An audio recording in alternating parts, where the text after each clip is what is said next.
Welcome to My Otome, where we talk about Japanese dating simulations and visual novels. I'm Elizabeth. I'm Tiana, and today we're going into Soru's sequel story and its epilogue. Woo! Yay!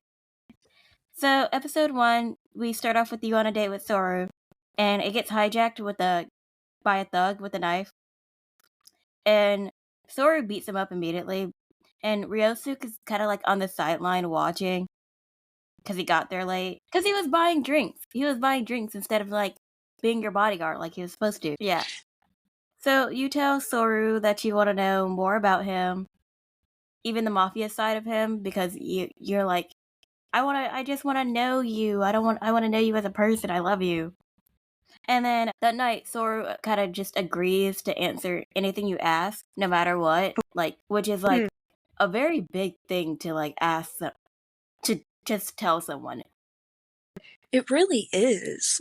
Okay. So, his proof to this promise is making out with you in the lounge until the guys come in. Yeah. How is that? So you're trying to get him off. Because, yeah, that's how he proves to you that he's going to do that. And you're trying to get him off because you're like, okay, we can't do this in here because everybody else might come in. And he's like, it's fine. Yeah, and you pull away because you hear Isaac and Mamoru coming in. And they come in and they both clock it immediately. Mm-hmm. Yeah, and then they start teasing Sora and calling him childish. And then, of course, Baba's the only one who's like, that's not childish. This is so cute. I would do the same thing. You know, Baba's a child himself, so. Yeah. So, Sora has a gun in the back of the chair. Of course. Yeah, and he starts loading his bullets again. Yeah, Mhm. because, you know, nobody ever checks if he has guns in these chairs anymore. We all just accept it at this point. We all just know he has them in chairs all over. And then, Sora gets a phone call, and he tells you that he's, like, about to leave. And you're trying to question him on where he's going. And because Sora promised to answer your questions, he decides to take you with him to handle this minor business. And I don't trust that it's minor business. And so he takes you to a shooting range, and here you meet Kochiro, which you meet him in the other in the main story, but he's not like a big character in there. So this was like your official meeting of him, and like he introduces himself and everything. Mm-hmm. So Ryosuke is competing with the new recruit / transfer person, Samejima, and they're having a competition over who has the higher rank because they joined on the same day in 2 different places. Okay. Yeah, so because as Soru says, your age, your your age doesn't matter. As long as you like joined like one day ahead of somebody else, you're a higher rank. I think that's stupid, but whatever. I do too, but you know. And then Soru asks you if you want to shoot a gun. You start freaking out, and then the American in me comes out, and I'm like, girl, it's a gun. You're at the shooting range. Yeah, what else would you expect at the shooting range? I don't know. So he shows you how to hold a rifle. He comes up behind you, puts his fingers over yours, coolly gives you the instructions in your ear, and then when you pull the trigger, a white flag comes out with the word bang on it. He was teasing you because you panicked about like shooting a gun. That's amazing though. Turns out Baba gave Soru the toy gun, and you get mad at Soru for like teasing you, and you all go to a bar. So Ryosuke and Samejima can have a drinking contest because they tied in the shooting range. They're really determined. Yeah, they're because Ryosuke wants to be the one to say that he's a higher rank than Samejima. Mm-hmm. But you know, Ryosuke's an idiot, so yeah. You end up hearing like a tidbit about Kyochiro's mother living alone, while he's talking about how he can't get a girlfriend because he has a scary face. Womp womp. Yeah. And Soru is also like hyper aware of the lack of time you guys get alone. So he takes you back to his condo. Okay. And then you have episode 2. It was like a quick episode 1 was like a really quick intro episode, really. Mhm. So Soryu tells you he wants to see your bookshelf so he can learn more about you because he says like the books that people have on their bookshelves tells a lot about a person. I would not agree. I wouldn't either, because a good amount of books on my bookshelves are ones that I picked to read and then never did. I mean, a lot of the books I have on my bookshelves are like the popular, like most popular books at the time, like Divergent, The Maze Runner and stuff. I mean, I do have some of my favorite books like House Moving Castle, The Morganville Vampires, stuff like that. And then currently a whole bunch of anime, but Yeah, I mean, for me, I have some, like, nostalgic books, like The True Confessions of Charlotte Doyle, Tales of Mystery and Terror, Grimm's Fairy Tales, and The Secret Garden, but outside of that, I've got The Killer Within, serial killer trivia book, The Murders Do Us Part. I You want know, to read maybe I Murder shouldn't on be that one. listing all of my books right now. This makes me sound like I want to be Yeah. a serial killer. Yeah. I was like, maybe if Soru saw your bookshelf, he would be like, "Are you okay? I Are don't you think trying to kill some Soryu. people?" I think Soryu would kill me as a precaution. I even have a serial killer coloring book, so yeah, he'd Oh, definitely kill me. what finger? You and his morals are just not aligning. I am the complete. You know, if he judges me based off of my bookshelf, I am the complete opposite of his morals. I even have crimes and punishment. I forgot I had that. Disclaimer: she's not a crazy person. I'm not. I am a psychology major. I don't know if that defends me at all. Yeah, but Bro just wants to go over to your place and learn more about you and just see how you live. Which you're like, do you really want to do that as someone who's like rich? Yeah. So then you start asking him about his family, and Sora doesn't want to talk about it. And then you remind him of the promise that he made you. So of course he's like, "You're right. I made a promise to answer anything you said. You asked, so." He tells you that he just doesn't really know those people. He doesn't know his parents. So his mom was forced to leave Japan because of his dad. But then his dad like disappeared. So after his dad disappeared, his mom abandoned him and went back to Japan because she couldn't handle being bullied by her husband's other mistresses. So essentially, Sora was raised by his grandfather, Okay. which is super sad when he tells you that's his life, and I'm just here like, damn, maybe I Wait a shouldn't minute. have asked. Did I see ghetto on your notebook? Yes, you did. Oh my gosh. That's amazing. Sorry. Anyway. I have like a ton of like Jujutsu Kaisen notebooks right now because I bought like a whole bookload of them at Universal Japan. I was Okay. just buying shit to be buying shit, okay? I get it. I get it. I just bought I saw Gojo on the cover and I was just like, oh, let me just buy shit. You saw one of your husbands and you were like, I have to. I can't not. Yeah, it was a terrible day. I spent like $50 the first time around and another 30 the second time around. I went to the store. Yes, I Dang. spent like I spent the interest fee to go into go into Universal Japan on stuff on stuff in the store. Okay, but Soru tells you you're like, I'm done questioning you for the night, and he's like, but there's another way you can learn more about me. Y'all fuck, obviously. Play. Yes. How are you such a prude and a whore at the same time?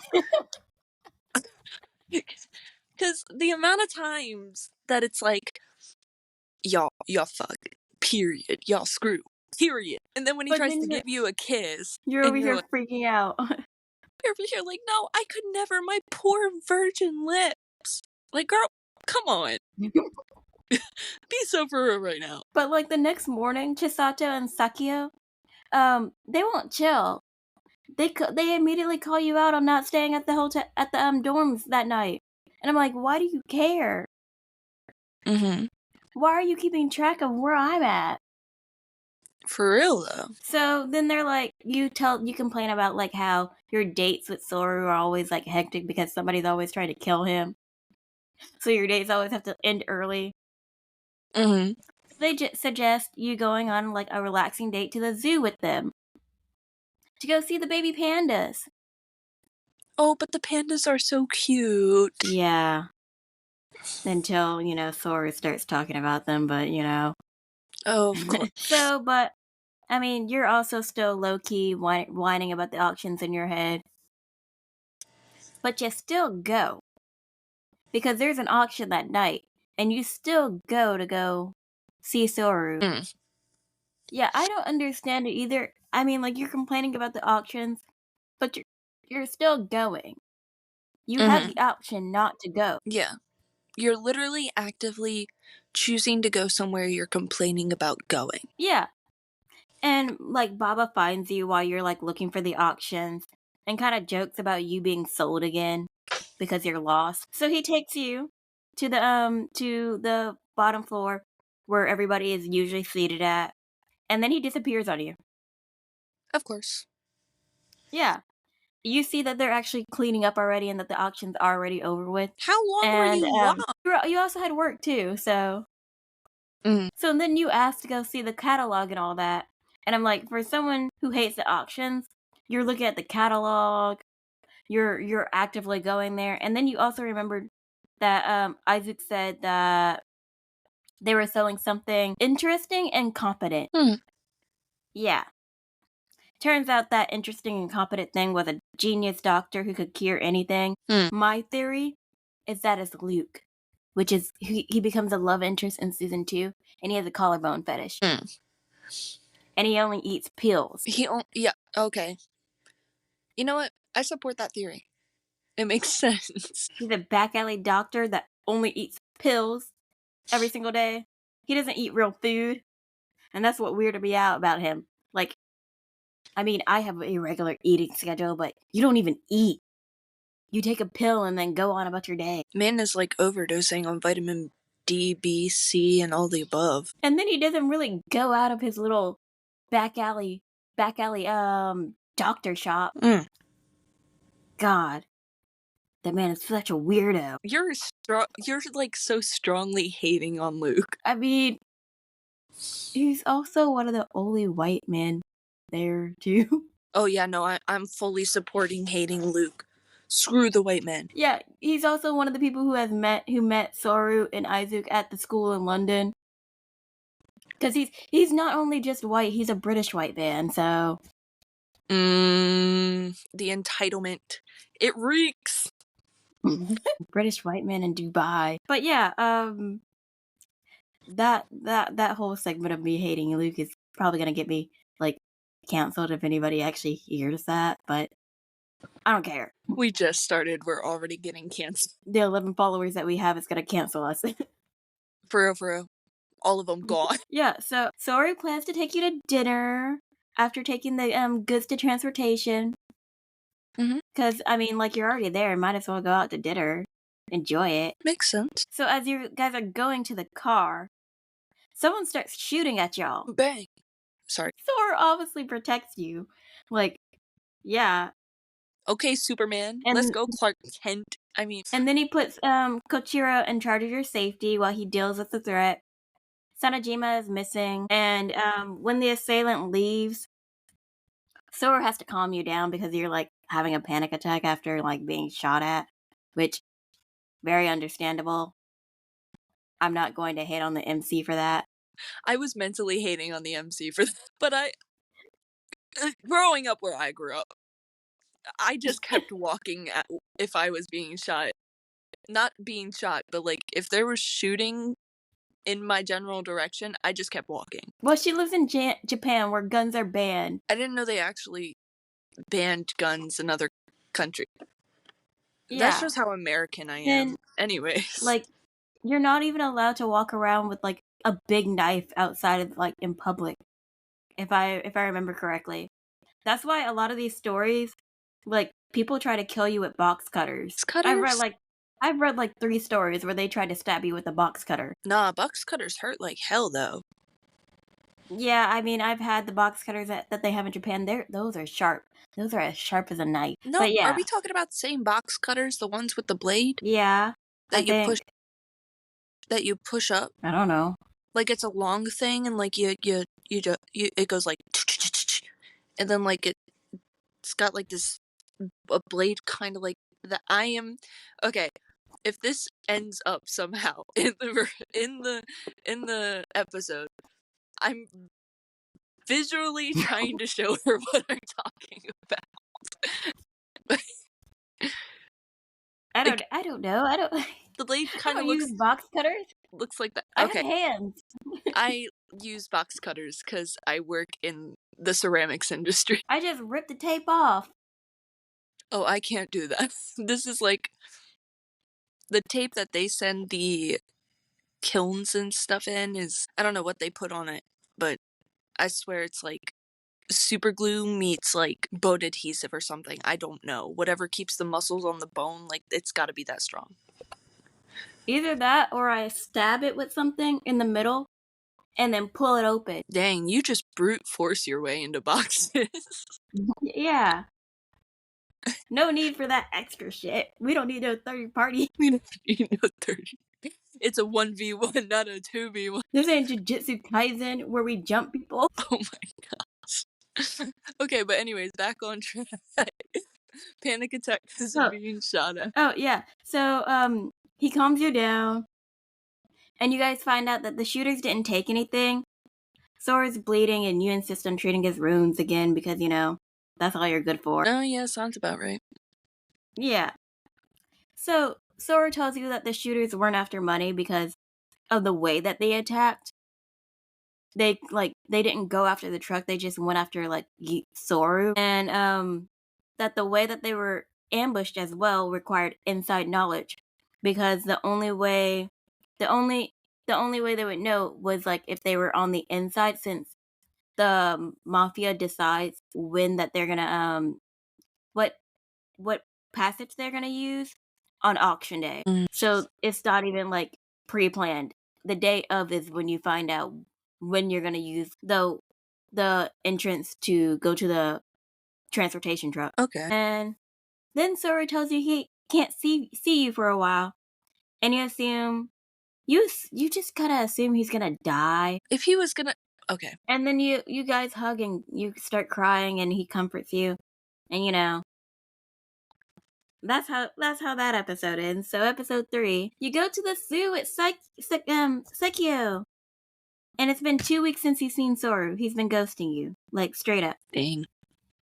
Man is better than you guys. I was gonna say man is better at ghosting than my father. So funny. It's funny. It's funny. So you guys end up seeing Soryu on the way to the zoo, and you end up going to a cafe because Ryosuke invited you all to a cafe. Okay. So,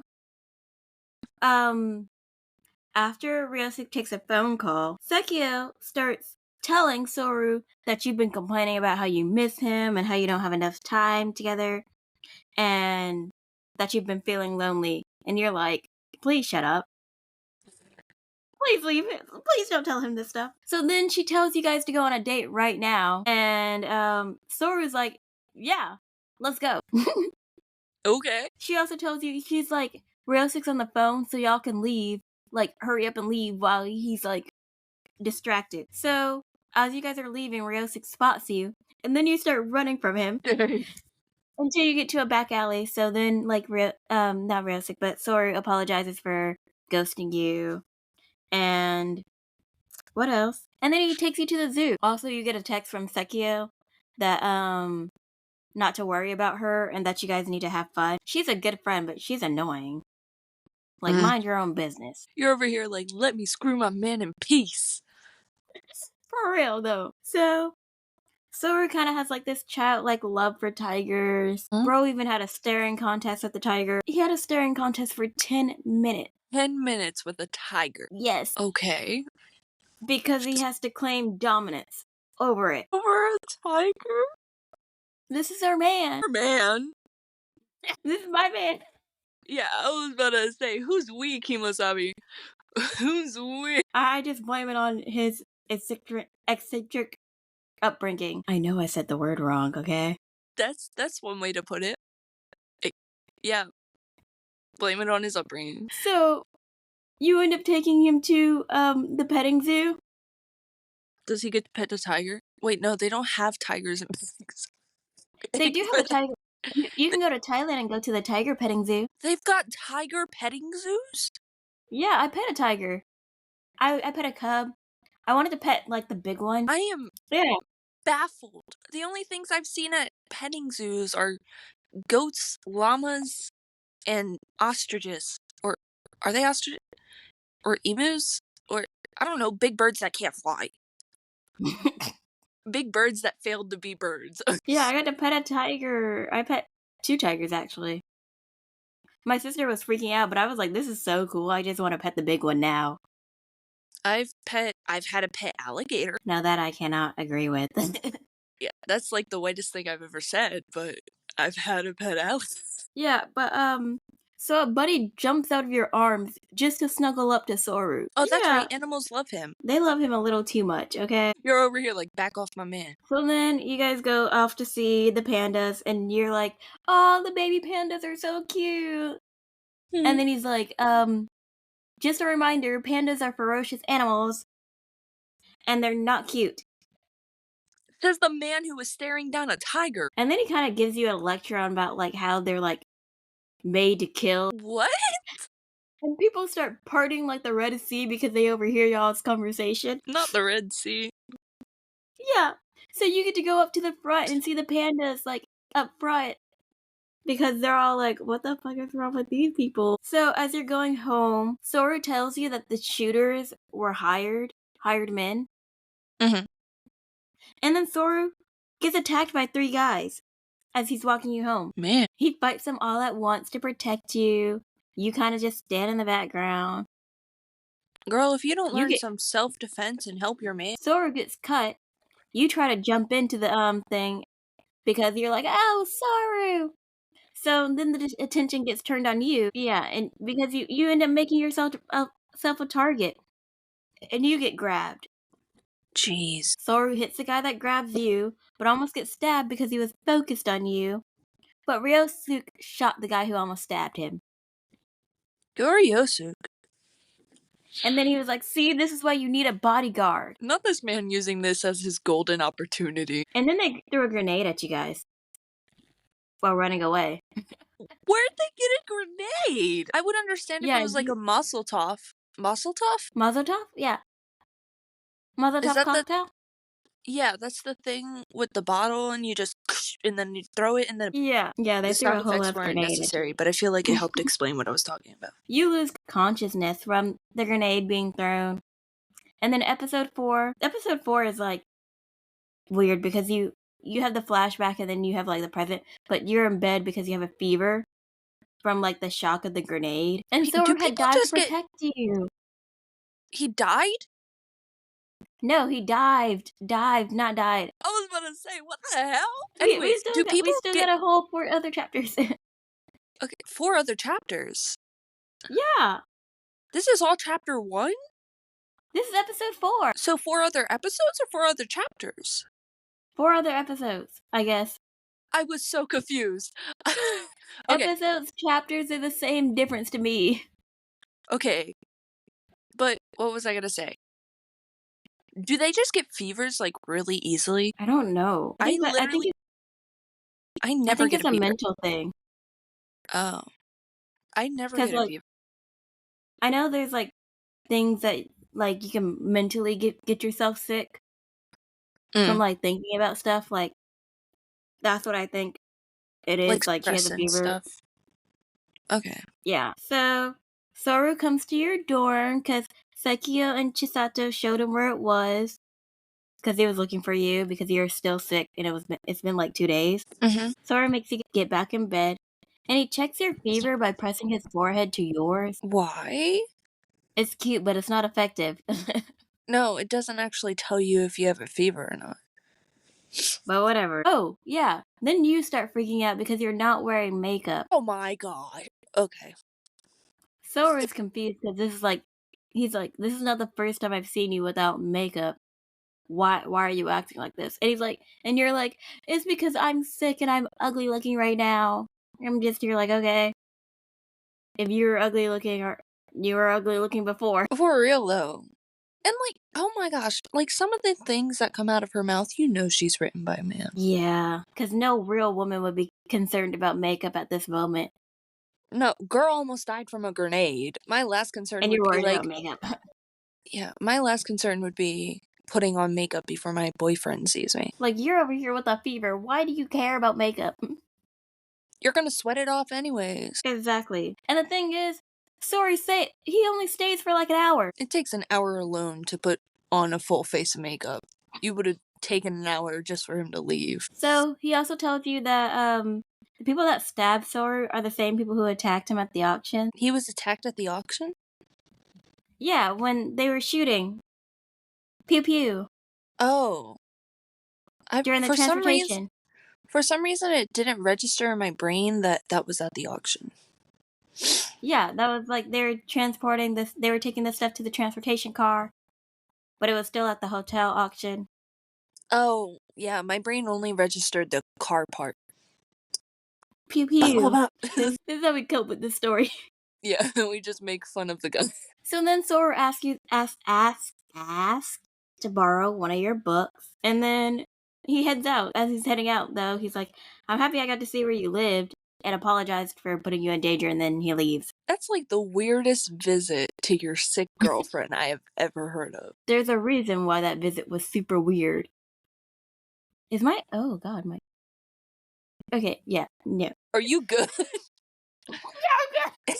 This is probably why we actually do need to have this stuff as like video, because of all the random shit that we hear.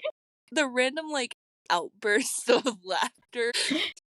Like, you were just checking your eyebrow. I don't know what for. And I'm sitting here playing with a frog finger puppet. No, because my eyebrow is just like, it's pointed up, like I'm just like doing the, like, oh, the like rock that. thing? The rock thing? Yeah. I was trying to figure out, is that just how my eyebrow is, or is it like, is it framed that way? Do I have like Cruella de Vil eyebrows? Not Cruella. Oh my. Anyways, there's a reason the visit was super weird. Yeah. Okay. So, you go up to the penthouse to thank Soryu for coming over. And Baba and Ota tell you that Mei Ling is coming back to Japan because they thought that you already knew, but you didn't know because they're like, "Oh, we thought Soryu told you." This is the part where I sent you where Ota is being a psychopath and he's like, it makes me want to take advantage of them. Yeah, that's where this comes from. But at the because Isaac's like expressing concern for you. He's like, "Are you okay? Are you after that whole explosion?" He's like super concerned for you. Don't know why. You're the side chick to his relationship, but You really are though. Like, why is he concerned about you? because you only do one thing for Soryu, and that's provide him with a child. No. You're providing the two lovers with a child. That child isn't just Sora's child, that's Izuku's child as well. But as you're there, Soryu refuses to look at you, and then he takes you to his room and breaks up with you. What? Yeah, he said he needs to be free, and you're holding him back. That's not Soryu. I refuse to believe it. That's not our man. He's our man now, by the way. Oh, so he's our man when he's not doing weird shit. Yeah, when he's doing weird, I'm not claiming him. So you're at the house, sad and heartbroken because Soryu just broke up with you and you don't know why. He told you why. Pookie just accepted. I mean, yeah. Sekiko and Chisato come over because they got some good wine. They got some expensive wine. They're like, "Hey, we got the expensive wine. Let's turn up. Forget about Soryu." They see you crying, so you tell them that you broke up with Soryu, and then of course they pull the. Well, maybe this is for the best. You guys come from two separate worlds. Shut up. And I'm just here like, so y'all were never here for my relationship. Y'all were my opposites the whole time. For real, the whole time. And then, so now we're at episode 5, which episode 5 is like a week later.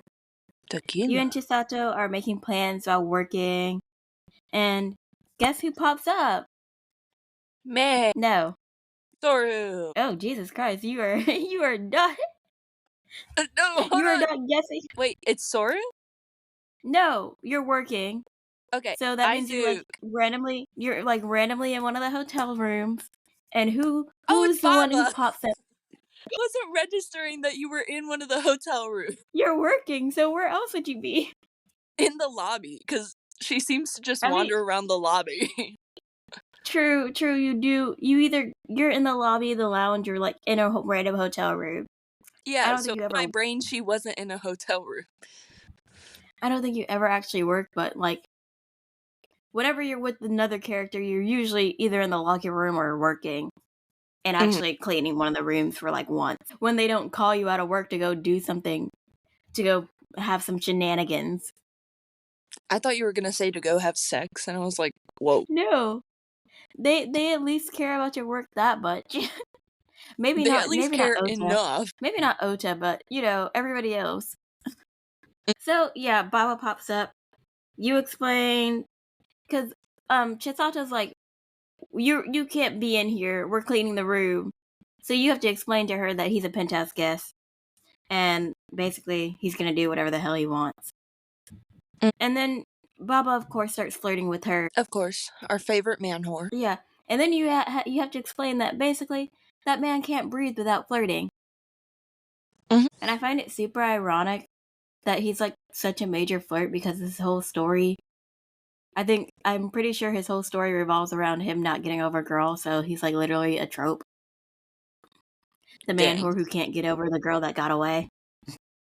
Dang. So he came to tell you that May was there. And Soru's gone, so it's okay for you to come to the penthouse.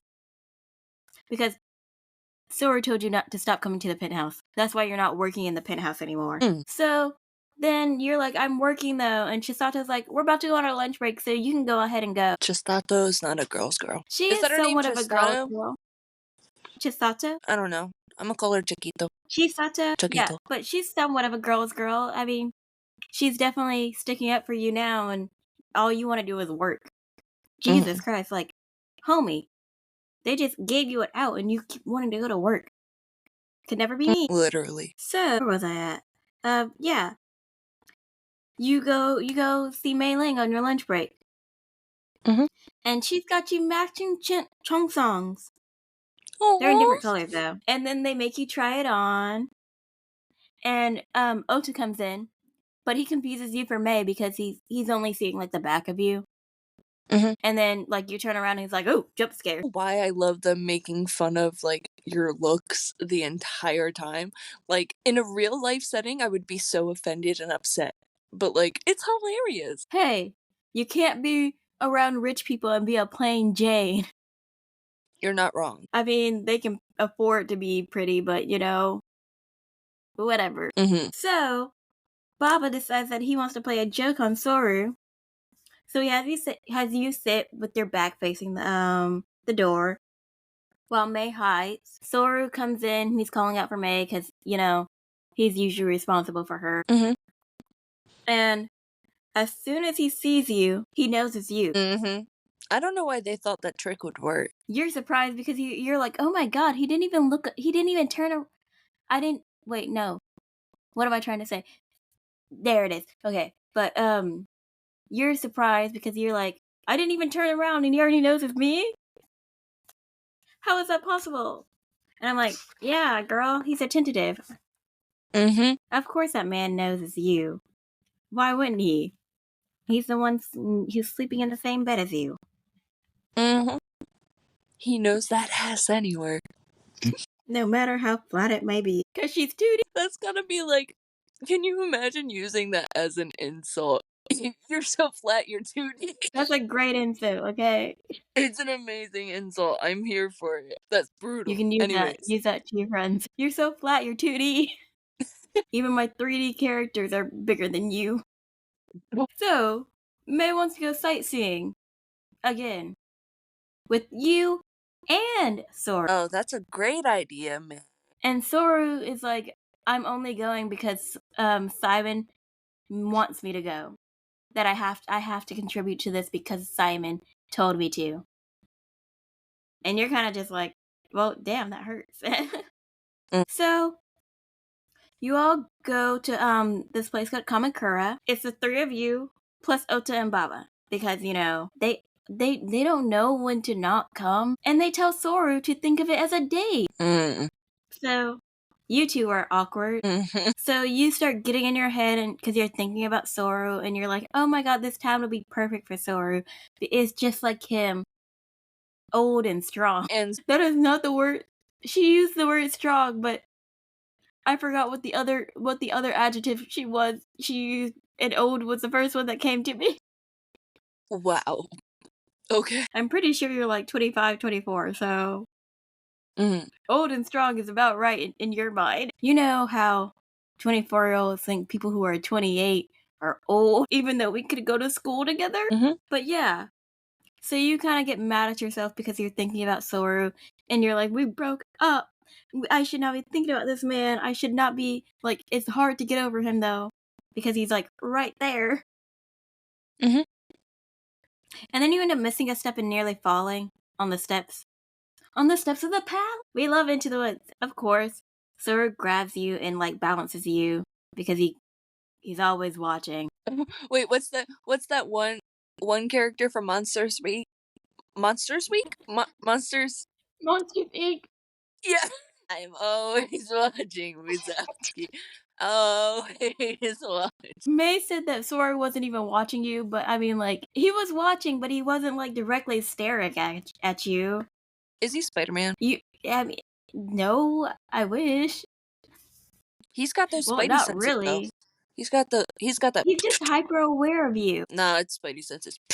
You think he has Spidey senses for when you're gonna, like, crash and burn? He gets Spidey senses for your crash and burns and your dumb moves. So then y'all decide to go to the beach. And May brings up the fact that Let's go to the beach. Sorry. She brings up that you and Soryu won't even look at each other, and she's like, what's going on between y'all? This is weird. So of course you tell her everything, which is kind of weird for you to tell her everything, even though, like, Soryu's, like, right over there. It's really awkward when he's bodyguarding you, and you have to tell the whole story of your breakup. Yeah, I can't imagine that's a normal and comfortable thing to do. May tells you not to give up on Soryu and don't leave yourself regretting, because you're gonna regret this if you just kind of give up on him. Okay, listen, hopeless romantic. Not everything is peaches and freaking cream. Some of us are allergic to peaches. So May sends you to go get her souvenir that she says she left at the cafe. You go to the cafe. There's no Soryu. There's no souvenir. There's no Soryu. Soryu's just done. He stopped existing. But Soryu comes in because he thought that you were sick. Because May told him that you were sick. And y'all realize it was a setup. The call came from inside the house. Yeah, and they left you. They left y'all. Dang. Yeah. May sent a text saying that we left. Great job, May. So, yeah. And I'm just here like, damn. Our ride home left us. Really? Now y'all gotta walk home? I mean, he has money, so of course we're gonna find our way home, but, what if they had my bags and everything? I would have been so mad. I wouldn't even been thinking about getting back together. I'd have been like, it's time for us to fight. Friendship Literally. over with. Straight up done. So, you're walking with Soryu. You're not walking with Soryu, you're walking behind Soryu. Because you're, like, in your head and you think it's weird. And Soryu gets upset because you're walking behind him. And he kind of gets the wrong idea and thinks you don't want to walk beside him because you're uncomfortable with him. And tells you, if you don't want to walk beside me, walk in front of me. So I at least know you're safe. And then you feel awkward because you're like, oh, I made him think that I was uncomfortable with him and he's just, like, angry. You know how it is.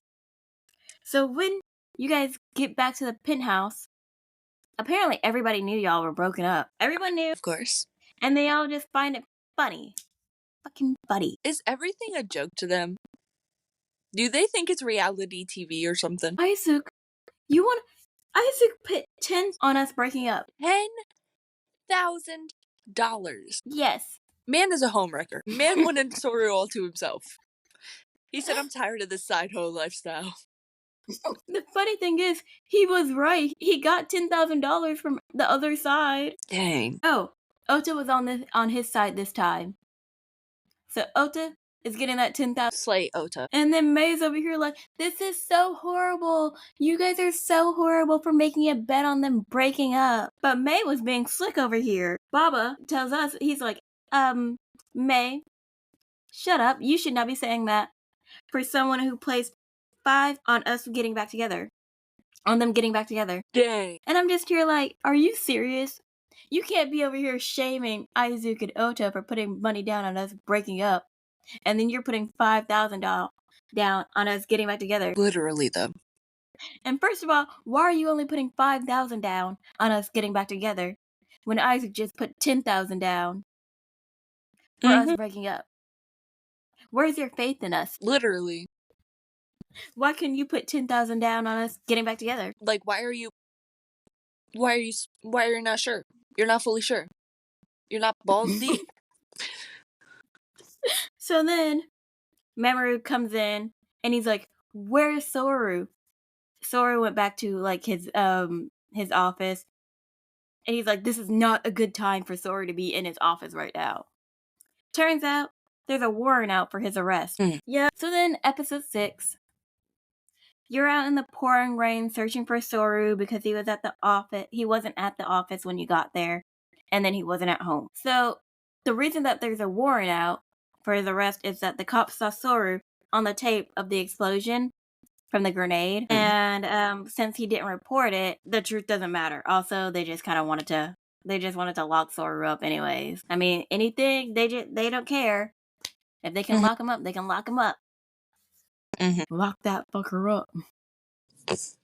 So also Mamoru is like working independently of like the cops, because everybody started getting mad at him because he was working with them, but then Mamoru was like, no, I'm not working with these people trying to arrest Soryu. Hired me. Because Soryu wanted Mamoru to work independently, so nothing comes back to the MC. Oh. Yeah.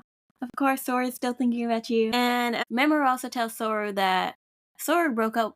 I mean, Mamoru also tells you that Soryu broke up with you to protect you. Oh. So you wouldn't have any connections with him during this situation. Dang. He wasn't just breaking up with you to break up with you.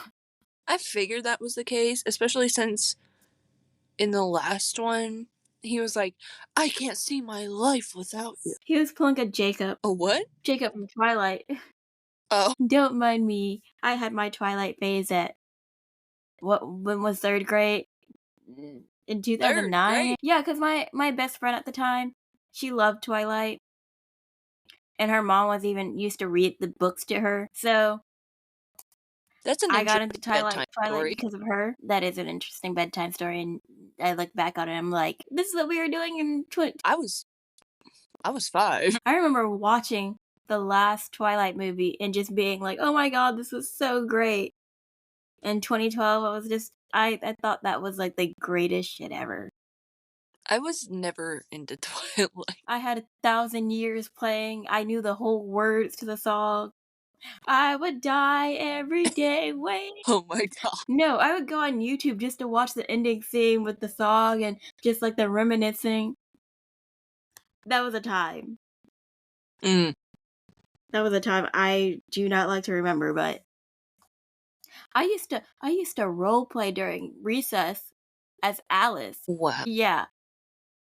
And the thing is, I didn't really even care for Alice. I thought I only did it because I thought Jasper was hot. Jasper. Yeah. Mr. Stare Guy. Yeah. Anyways, back to Soryu. I have better taste now. They're just not real and 2D. I mean, I condemn my taste now because I've learned that Jasper is a Confederate. It didn't really register with me back in the day, but yeah. Oh, but yeah. As you were saying, so you're looking for Soryu and you're trying to get out the rain now. And then several men in a car pull up. They catcall you. And they try to pull you into the car.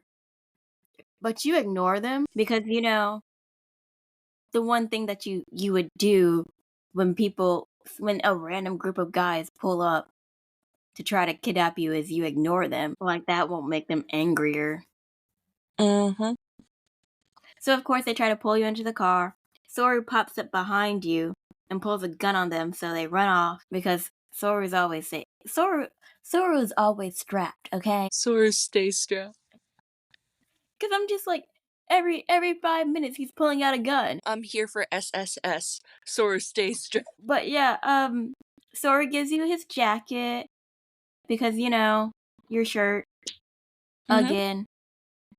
And then he takes you to his office, and like when you went Why there, are you always wearing a white shirt when it's raining?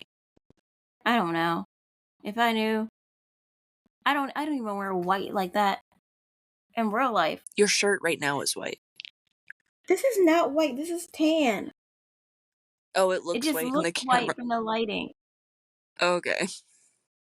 I have one white shirt, and I only got it because it has like rhinestones in the shape of a heart. It's really cute. I have a lot of white shirts. It's like shirts like these that I go to sleep in, but I don't wear like white shirts just out and about.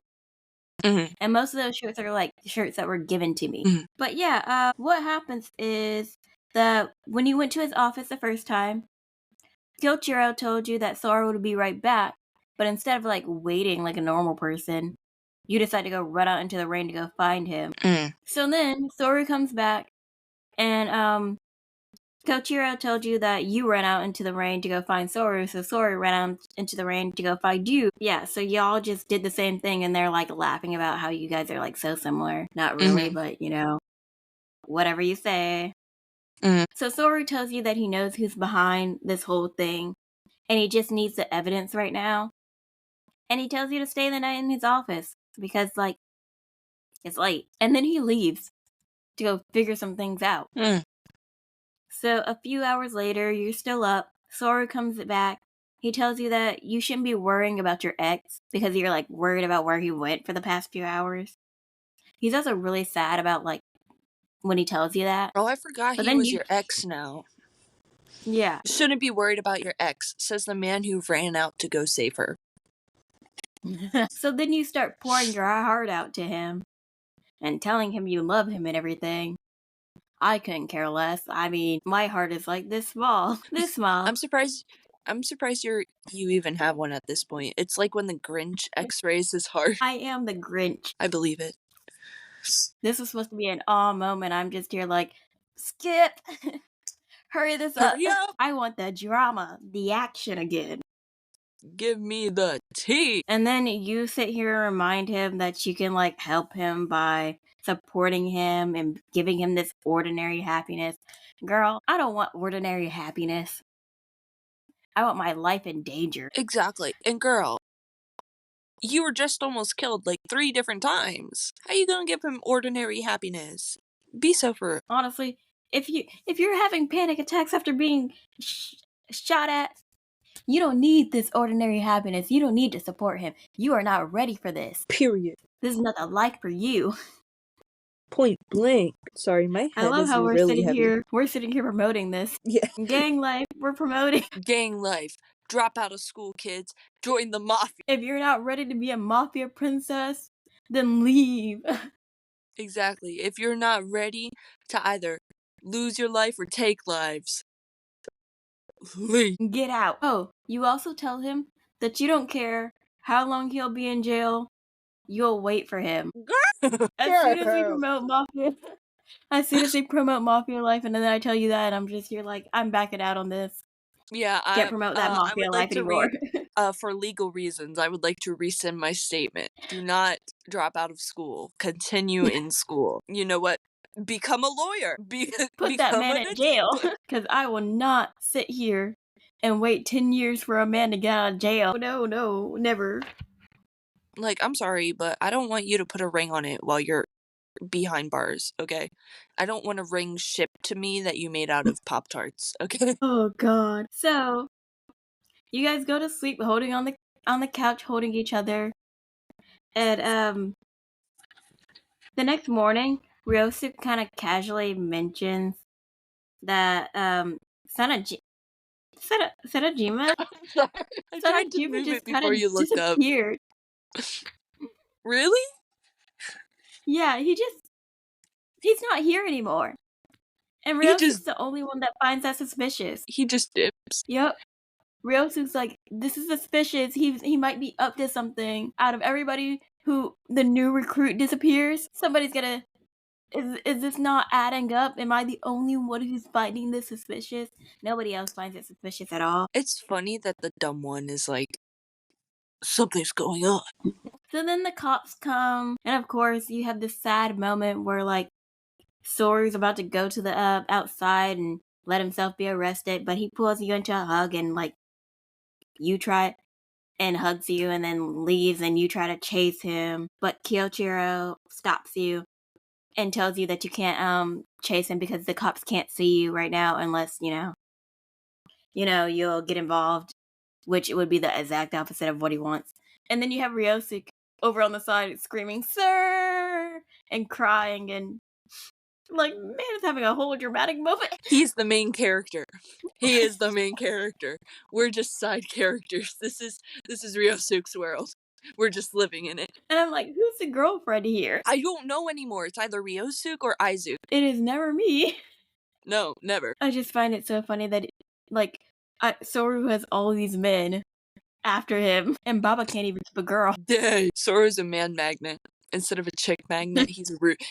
I could have just said a cop magnet. That would have worked just as well. Yeah. So, episode 7, Kyoichiro gives you a book.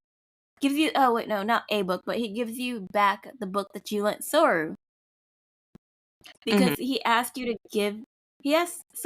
him to give you the book after he got taken by the cops. Let me guess, there's like a note in there or something. Oh wow, you're exactly on point. Hey, I know what happens when people go to jail. Hey. Thank you, Dad. Yeah, he left a note in the book.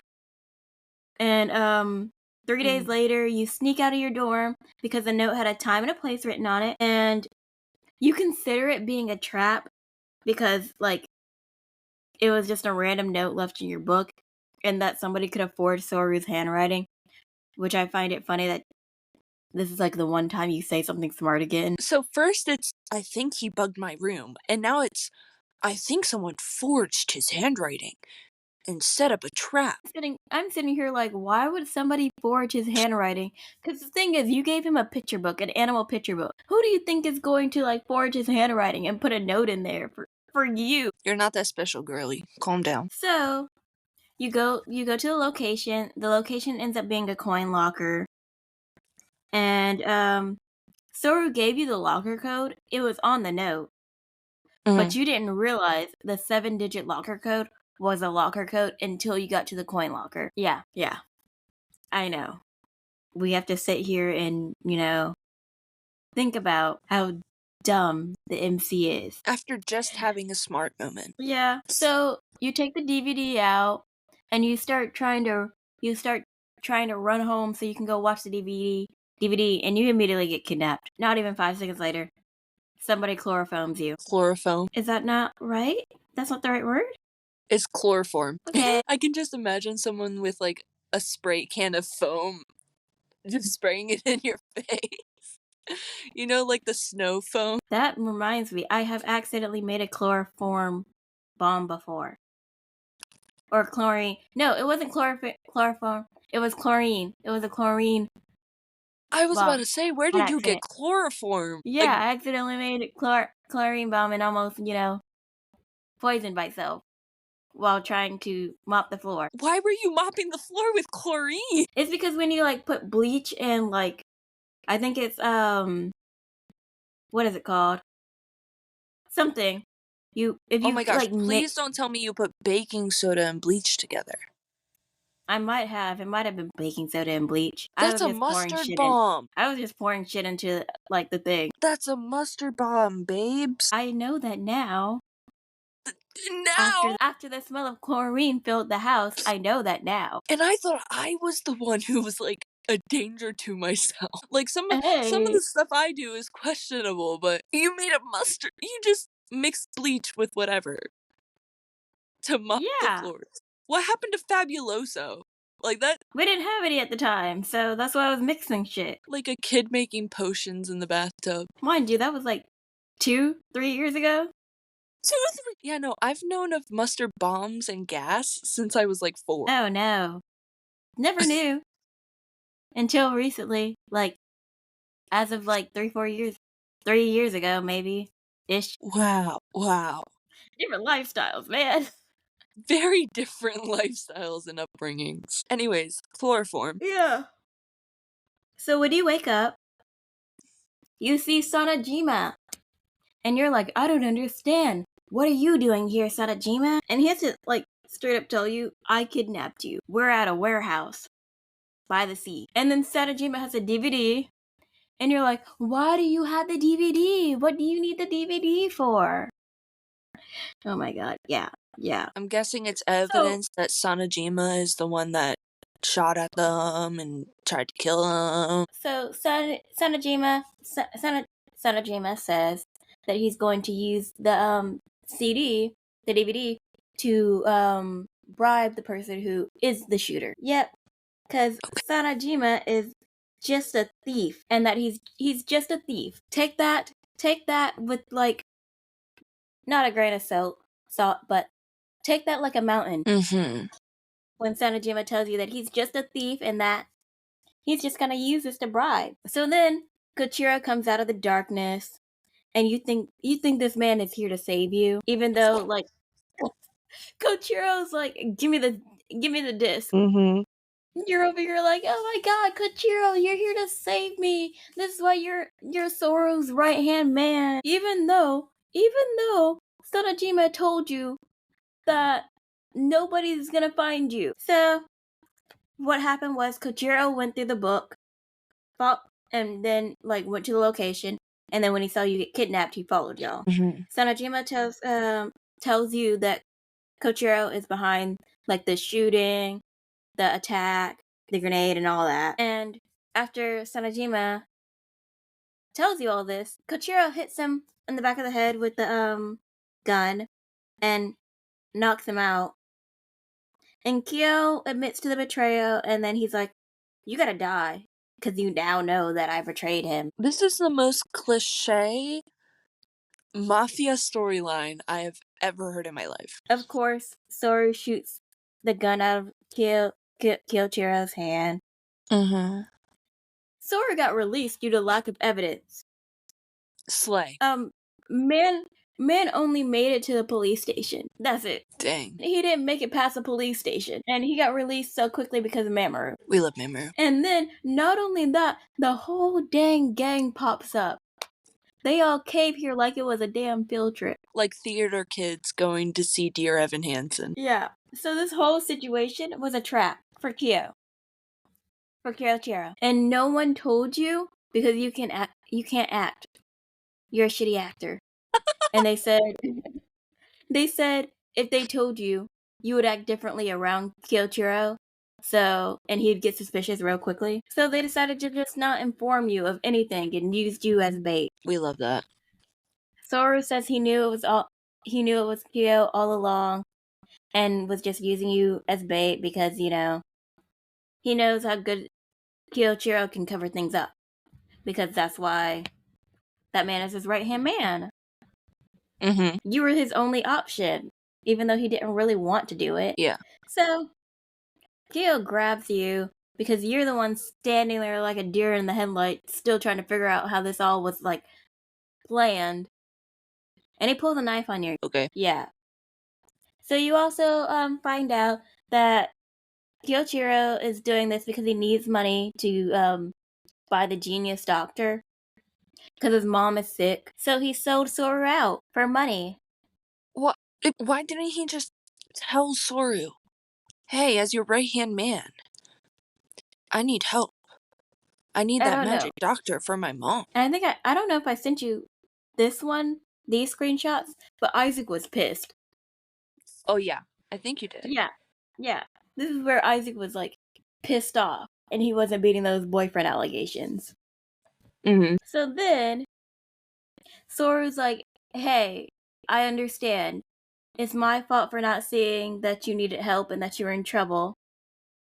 And then he puts the gun to his own head, and he's like, you just need to be dead, right? Then, Sanajima pops up because apparently he wasn't asleep at all. He was just hanging out there.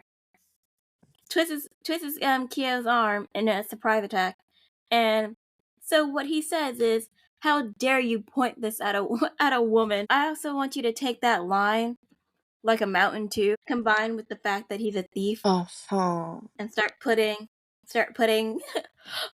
similar traits with a similar person together." I've already, yeah. Yeah, so then Soryu points a gun at Kyo. Samajima starts pulling off his skin mask. It's Baba! Surprise, shorty! Yeah, Baba's like, "I'm surprised you didn't know it was me." And you're like, how was I supposed to know? I mean, I guess he did tell you straight up, "I'm a thief." And it turns out that the DVD is literally just Baba's favorite anime. We love that. And then so Isaac gets mad at Baba for, just waiting. Yeah, that's where he was like getting pissed off because Baba was just like laying there. And Baba was like, "It's not my fault. My job was to protect her, not protect him." Yeah.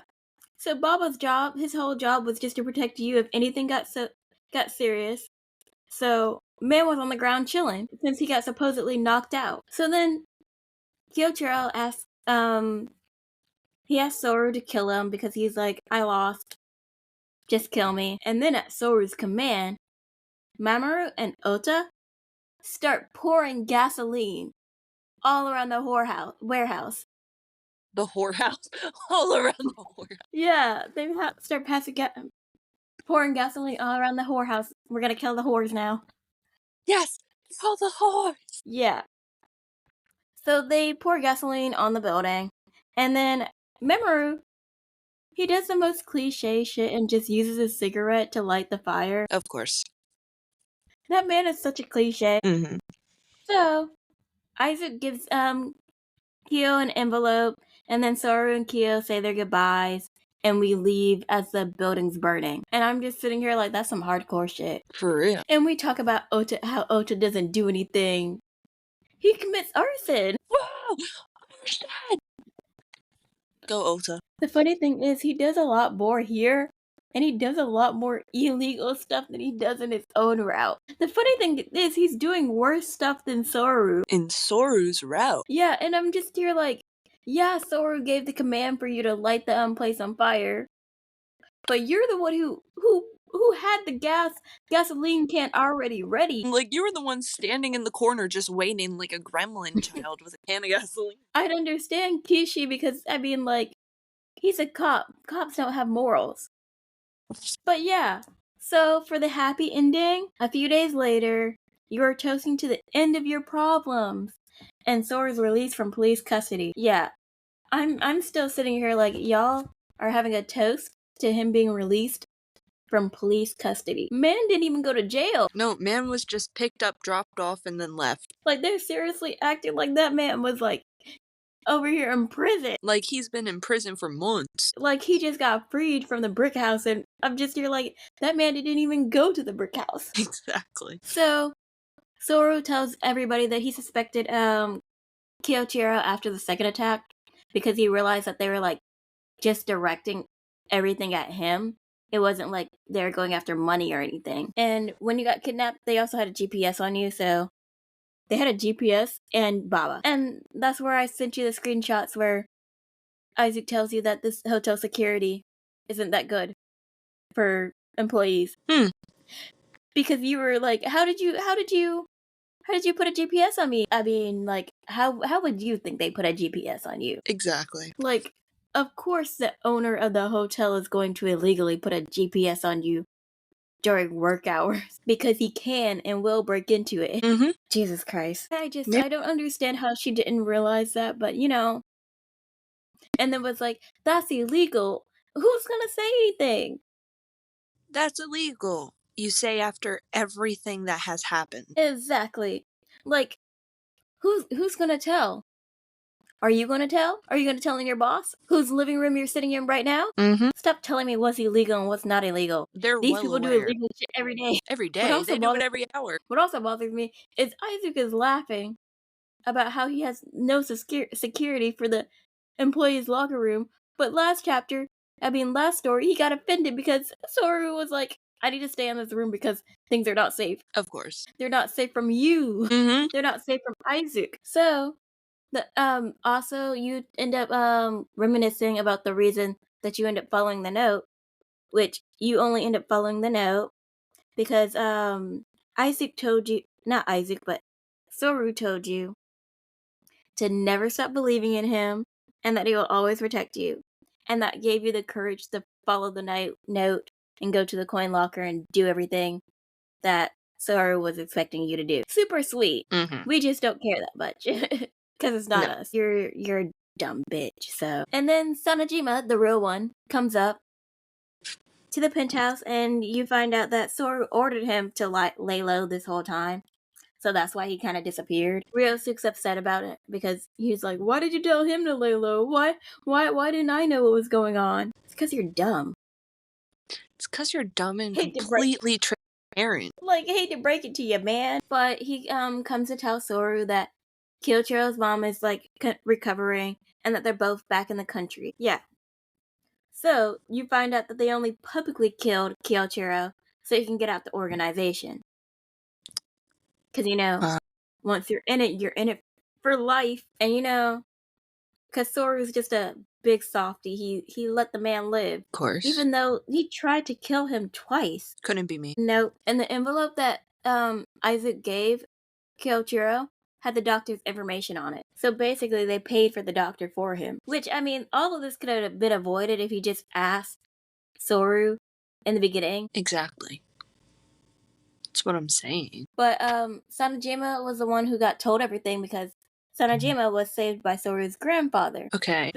He's helping Soryu on the orders of his grandfather. Okay. Because Soryu's granddad is worried about Soryu and worried about him being targeted again and something like this happening again. Okay. So he kind of just sent Sanajima to be like a bodyguard, basically. Okay. And so then you have a flashback to like the day of the incident where Soryu took you back to his condo, apologized, and you get mad that he hid the plan from you, even though he had a very good reason. Actually, no.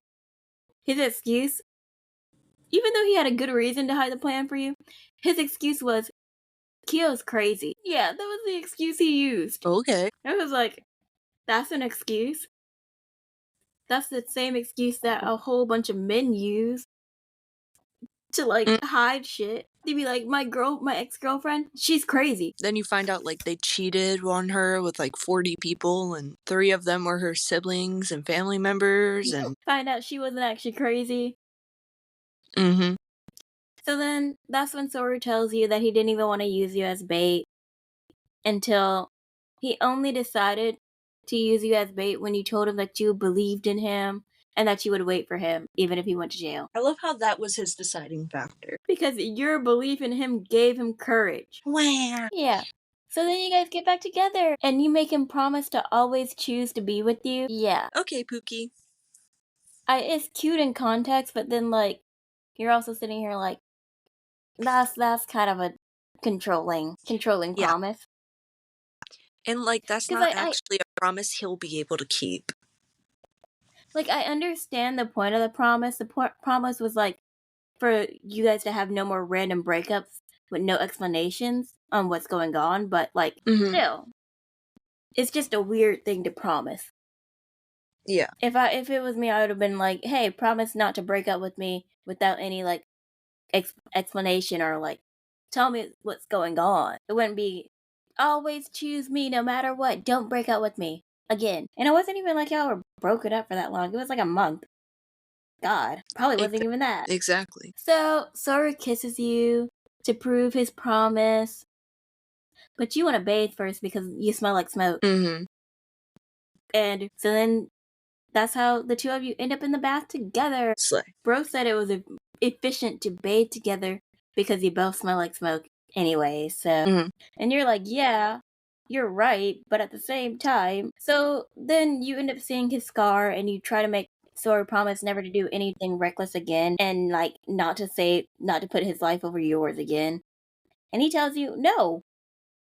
He swore to protect you, so that's what he's gonna do. Pulls you close, passionately kisses you. Because he thought he would never be with you again. Don't know why. This is just like super sweet and super like, y'all are dumb. You get lightheaded and try to stop, but Soryu has had his fill of you. So y'all get out the tub and fuck. Sounds pretty normal. Yeah. So then, like, you forgot that you were in the lounge. So you're just sitting here reminiscing about this. Everybody's watching you. You were reminiscing a little bit too hard, and Baba sniffed out what you were thinking about. Of course. Yeah. Ryosuke is clueless. And he's like, what are y'all talking about? What is going on? And Sanajima's like, bruh, you cannot be that dumb. So, Ryosuke and Sanajima leave to have a spicy curry contest to see who's ranked higher because they never figured that out. Oh my gosh. Mei says that she can finally go home now because she has no regrets since you and Soryu are back together. Ota tells you that y'all relationship is exhausting because y'all keep breaking up. And then Ivy's like, well, at least we don't get bored. And Baba's here like, I still haven't been paid for the bet. Where's my money at? And Soryu tells you that the group isn't half bad and that you taught him that, like, being with all of these people in situations like this is happiness and that he'd be lost without you. And then you vow to never leave that man. Which, I mean, same. That's the happy ending. And then the good ending, you're in the lounge still. Like, most of the stuff already happens again. You're still in the lounge. But this time, you haven't gotten back together. And Soryu then asks you if you guys can talk outside. Mei and Ota get mad. Because they're like, nah, y'all need to talk about it in that corner right there where we can hear you. We deserve to know what's going on. And then Baba's like, it's more convenient if they're alone because something might happen and then something might lead to another something. Ryosuke still doesn't understand what's going on. Of course. There is like nothing in that man's brain. It's pure emptiness. This is why he can't be a love interest. Yeah. So you guys end up going to your apartment instead. Soryu tells you that he thought it would be the last time he would, like the last time he came would be like the very last time he would come. He apologizes to you. Everything about the promise is still the same. And then instead, Soryu asks you to make him an omelet. Aww. Mim said he was going to be sad about like never having your omelets again. And then he also tells you that when you guys broke up, there was a void left in his heart, and he feels pathetic because he needs you. Oh, and then you end up burning the omelet because you were making out. Dang. You finally make his omelet, but you were upset that your kiss was interrupted by, the burning of an omelet. And Soryu tells you, well, the night's just begun. Mm-hmm. But overall, the breakup showed you how important you were to each other, and that that you're glad for the breakup.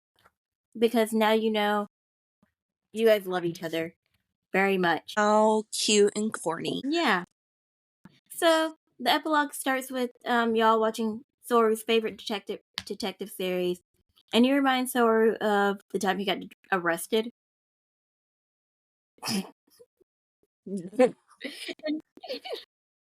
Like, y'all are watching a detective show and you're like, remember when you got arrested? Remember that was you, like, weeks ago? And you tell him that you were worried about it.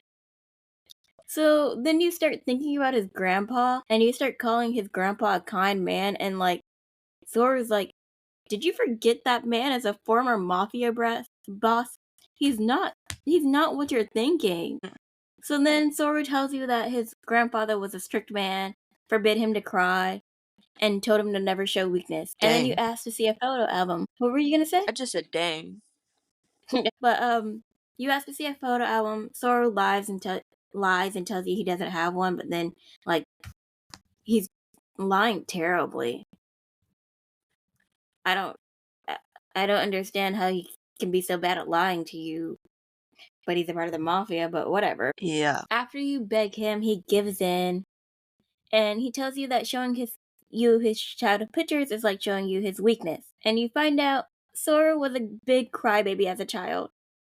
Like, majority of the pictures in his photo album was him crying. Aww.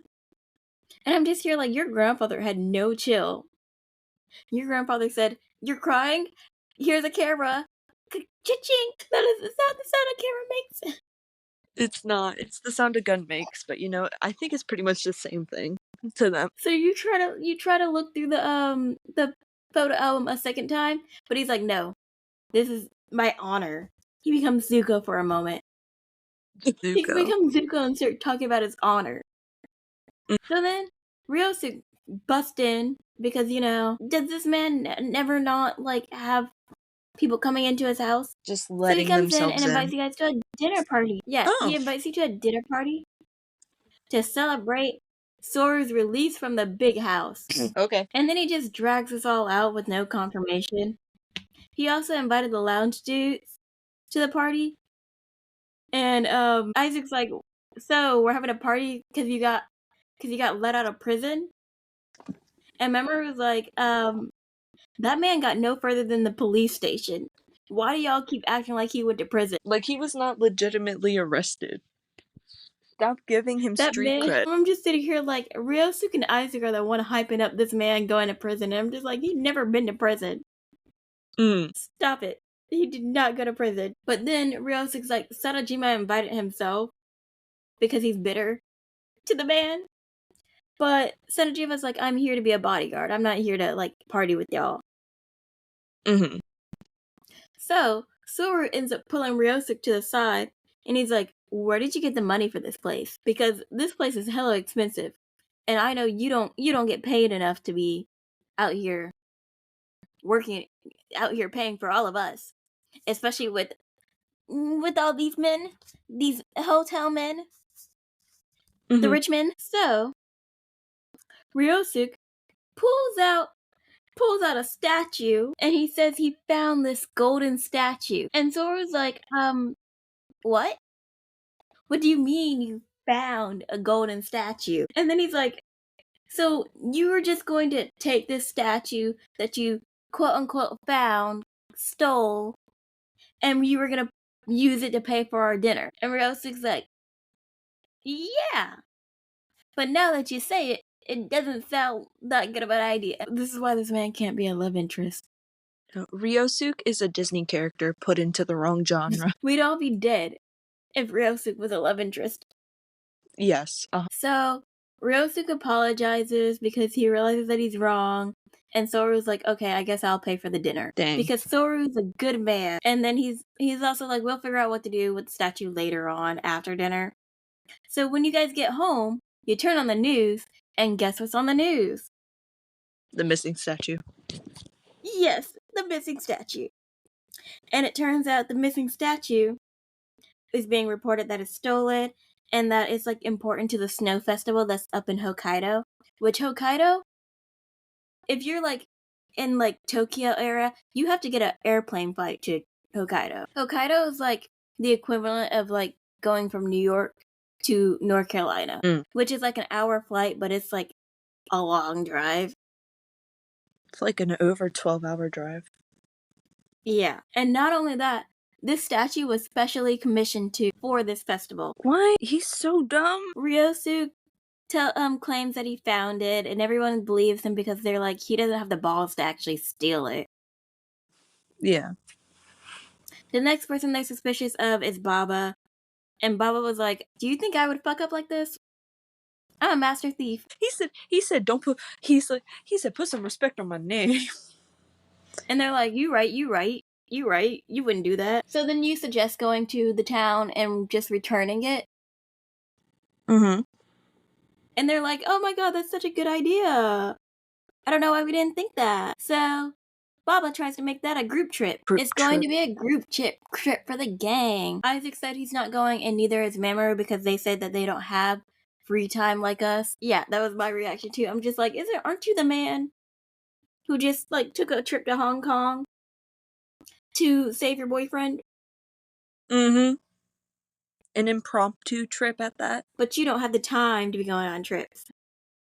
So when you guys get there, Ota and Baba immediately leave you guys. Because Ota wants to go find some girls. And, I mean not Ota, but Baba wants to go find some girls, and Ota wants to look at the statues. And as soon as you get there, Ryosuke catches a flu. But he also catches a cold because he didn't dress for the weather either. Of course. So, that, you guys end up spending the whole night in the hotel, so it wasn't anything fun. And Soryu ends up buying you an owl pendant. And he gets shy from how happy you are that you just bought him this simple, that you like this simple gift that you gave him, that he gave you. So part 2 of the epilogue is like the day that you guys are supposed to go like return the statue. And the next morning, everybody meets up in the hotel lobby. Mm-hmm.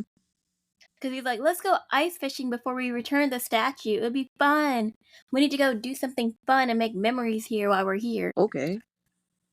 Soryu kind of tries to remind him that we're here to just, return the statue and nothing else. And then you start begging to go. So then Soryu agrees. He immediately agrees because you asked to go. That man is such a simp. He is. They're so surprised that Soryu's deviating from the plan. And Baba pulls his, it's the power of love. Oh my gosh. Yeah. And of course, Ryosu can't go because he has a flu. And then he gives the statue to Baba. Mm-hmm. So you all go ice fishing. And Baba realized ice fishing is not fun.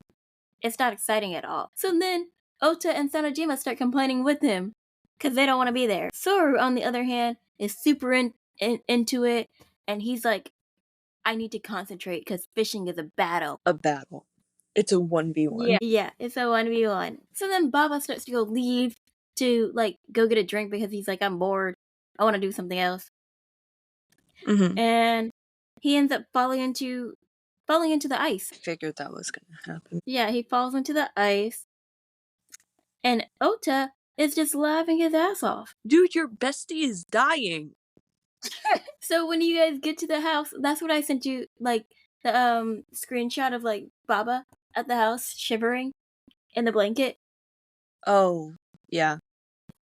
Yeah, he's complaining. He's like, why did this happen to me? Why is this happening to me? And of course, Ota's like, this is karma. Karma for wanting to go ice fishing before returning the statue. And Soryu also agrees, and Baba just kind of takes it as, like, this being that the statue is cursed. But to Baba's note, Baba's really superstitious. That's why he's, like, into, like, the whole zodiac thing. And even the auction dates are based on him being superstitious because he picks the dates based on, like the star signs. Oh. Yeah. So, like, his whole thing is, like, really into being superstitious about this. But he also brings up to, like bring his point forward is that, like, how how Ryosuke had the statue first, and he got the flu, and then after giving it to Baba immediately fell through the ice, and then Sora's like, well, if it was cursed, then wouldn't the first person who had the statue be, like, cursed too? So then Mamoru calls and tells y'all that the Russian mafia is behind this. Good old Russian mafia. Good old Russia. Yeah. And they have a base at Hokkaido, so you're like over here like, yeah, that makes sense. So Sora's planning to go out to go, like, investigate while the other two are sick and have to hold down the fort at the hotel. You decide that you're going to come with them because you said it'll look less suspicious if you came with them because it would be weird for, like, them to have a woman with them. You decide to go because it looks less suspicious, and you all end up going to a port city and with sightseeing and you end up going to a candy shop too. Welcome to the candy shop. Yeah. So y'all do go to the candy shop, and y'all just hang around there until you see two white guys just walking around the city looking like they know where they're at. And you're like, that's weird. These two white guys in the city who know where they're at. That's suspicious. You're a little too comfortable here. So you guys start following them. And Soryu holds your hand, and you're like, oh my god, he's holding my hand, and we look like a real couple. Even though we're on, like, a retcon mission. And you guys see the Russian mafia go to the warehouse. And then you find out they're collecting stolen goods, and they're sending them off to Russia. Like a real mafia. I love how the other mafias are real mafias, and then you have Soryu over here, play mafia. Literally. So Soryu goes into the warehouse, and like while you're alone, Sanajima finds you, and you fill him in on like what's going on. So then Sanajima immediately gets attacked by a mobster and gets hit in the head. His head's bleeding, and he tells you to run. But then another mobster comes in, and he's like, "Are they tourists?" Which I'm sitting here like, why didn't you ask that first? Yeah, why did you just attack? If you asked that first, then you wouldn't have to go through the trouble of having to kill them.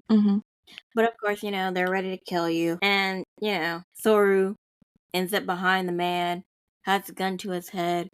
It's like, shoot them or you die. Shoot them and you die. And then, like, he tells them to put down their guns.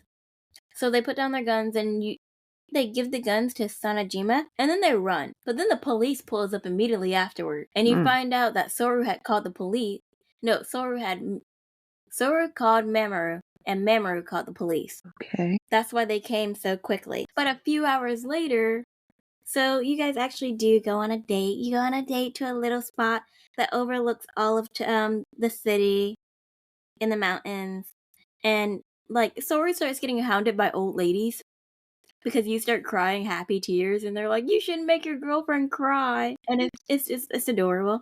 And he's just sitting there agreeing with them. He's like, "You're right. I shouldn't make my girlfriend cry." And then the grandmas take a photo for you guys for your photo album. And then the final episode of the epilogue. 2 days later, you brought the pictures from the trip for everyone to see. And Baba starts overanalyzing your pictures. Of course. Because he's like, "Oh my." Oh my god, he's smiling. And you're like, he's not smiling though. And Baba's over here like, but he's secretly smiling. And then he calls Soryu a closet perv. Mind you, Soru's not there. So of course he's getting away with saying this stuff. And you find out that nobody has seen Soryu since he got back from the trip. So you're like worried. So you go to his condo to check on him and give him the pictures. But, like, when you get to his condo, the lights are out, and you're like, Soryu, you here? He pops up out of the darkness with, like, he says you came, but at the same time, like, he asks you why you're there after you scream in his face and apologizes for scaring you. But he's like, I just didn't understand why he asked you why you were there, but then also said you came, but whatever. So then Soryu starts being dismissive and weird to you, and you kind of like notice that he's pale and doesn't seem well. Soryu caught the flu. That's why I'm sitting here like, Baba was onto something when he said that statue was cursed. And like, after finding out he has the flu, you start freaking out Toru Honda style. And you decide that you're going to take care of him because you're acting like this man is about to die. Soryu ends up yelling at you to leave him alone. He apologizes. And then he tells you that he doesn't like to be like, he doesn't like to have people around when he's sick because he doesn't want people to see him when he's weak. The stuff that his grandfather installed in him. And then he also tries to protest relying on you, but then he starts having a coughing fit. So you drag him to bed and he apologizes that you have to help him, and then he falls asleep. You tell Soryu that you don't mind seeing his strengths and his weaknesses because you love him. And, like, you just want to see all of him because of that. And you swear on your dead mother. Not really. I don't even know if your parents are alive in these stories. I know in the other stories your parents are alive. They just live in a different prefecture. But you swear you saw that man smile in his sleep. Ew, I spit all over the paper. But when you come back from buying food and medicine, you see that Soru's awake. So you made him rice porridge with egg, and he's in your, like, you have that inferiority complex come back, and you're like, it's probably not as good as the Chinese food that you usually get. And he's like, I'm just happy with whatever you make me. Soru's just, he's so great. He really is. And then this is the difference between the Ota story and Soru's story, because you offer to feed him in this story. You're not embarrassed at all. Oh, wow. Yeah, you're like, I'll feed you. And then, like, Sora gives you a look, and you're like, oh, I won't feed you. I'm sorry for even suggesting. But then he asks you to feed him. Aww. And you do it. You don't complain about it or anything. You don't talk about it's too hard for you. Gross. He says it's okay just this once. And then you start feeding him, but he gets embarrassed and starts feeding himself instead. Because, you know, Soryu has to be a big boy. A big boy. Yeah, that is also one of the reasons why I love this story a lot more than Ota's, because it's like the difference in your maturity. Mm-hmm. Because you act like a child in Ota's story, and he acts like he's like 31. Where else? Where was I at? So then Thor asked you to stay the night with him because you were gonna leave to let him get some rest, but he's like, please stay the night. An hour later, you're in bed together with your foreheads pressed to each other, and I'm like, contamination. Breathing the same air, you're about to have the flu. I could never.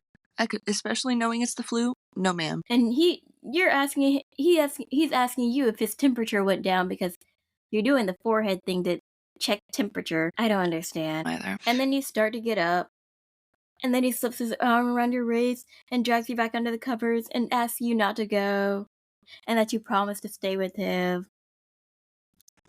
He's literally just being a spoiled brat. And he's like, well, I'm being a spoiled brat because you told me to open up to you. And you told him, I said depend on me more, not get spoiled. Wow. So and then, like, you confirm that you still like it anyways. Mm-hmm. And you start stroking his head like he's a child and tell him you're gonna stay with him no matter what. And that he can always tell you when he's sad, lonely, or like really anything. And Sora tells you he's happy despite being vulnerable.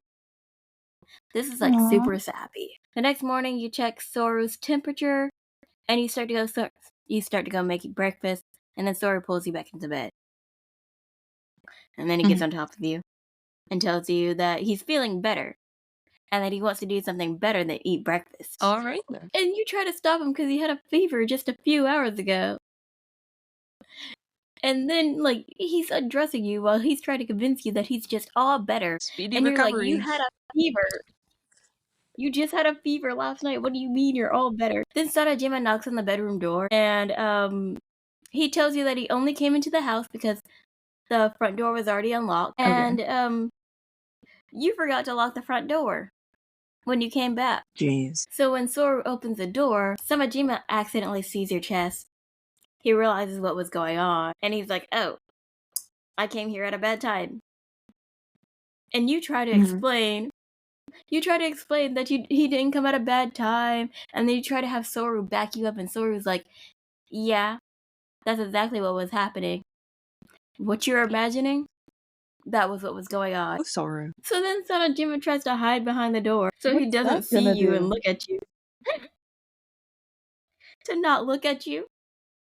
Okay. But then Soru's like, okay, it's weird for you to be here, so why are you here? No, for real though. And Sanajima tells him that the boss was making deals with other mafia mobs. Other mafias, yeah. And that he's misusing the Ice Dragon's powers. And Sora gets pissed off. He's like, it's time to end this shit. Slay. And then he's like, I'm going to protect you no matter what. And that I want your support. And I need you to support me in this battle I'm about to go into. And that's how this epilogue ends. So, season 2 is mostly just is about him trying to take over the Ice Dragon once and for all. Nice. I didn't remember his season 2 story, and I read it. Dang. I also read Isaac's season 2 story, but in Isaac's season 2 story, you get sold again, so of course it's way more memorable. But yeah, Soru's sequel is good, but his sequel gets very cheesy. Yeah. It's very, I can speed run this. And you're like, yeah, we're in love. I get it. Stop being in love now. Where's the drama? Where's the excitement? Because you're like, you can't sit here and be like, Soru doesn't love you because it's obvious he loves you more than anything else in the world, and you're like, anything you do, anything you say, where you try to make it seem like you don't love me, I know it's a lie. The only thing that could actually like work would be like, what are the other like lounge members trying to get with you? God. We love Soryu, but then he starts getting very cringy. Yeah, after. insanely sappy, and we watched him almost die like 5. I mean, I read that he almost died like 5 times, and we're just here like, yeah, we love each other. Thanks, I get it. You love each other. I get it. I'm alone. I have no one, and you have Soryu. You have the man of my dream. Funny thing is, I think I prefer Isaac at this point. Dang. I think this is one of the reasons why I did like Isaac's story, because I'm just here like, yeah, Isaac loves me, but he also is mean. He's also mean. He's not just like, I'm going to let the person who almost killed me 3 times live. Isaac's the type of man to kill that person. When Isaac's more of a mafia boss than the actual mafia boss. It's hilarious. Well, he is a business owner. Basically, that man is Elon Musk. Not Elon Musk. But in personality-wise. Yeah. Because Elon Musk don't give a damn about people. You know, Isaac would never invest in a boat to go see the Titanic. Isaac would tell you that's a stupid idea and then laugh in your face. Exactly. He would also never buy Twitter either. Yeah. That man has better ventures than buying a dying website. He's got way better ventures than that. Yep. Well, that's been Soryu's sequel. Could have been better. Woo. It's very much a letdown from his main story. Yeah. But it's still great. Yeah, Soryu's great. Yeah, Soryu's like awesome. They just could have made the story better. Yeah. But yeah, that's it, and we'll see you next time.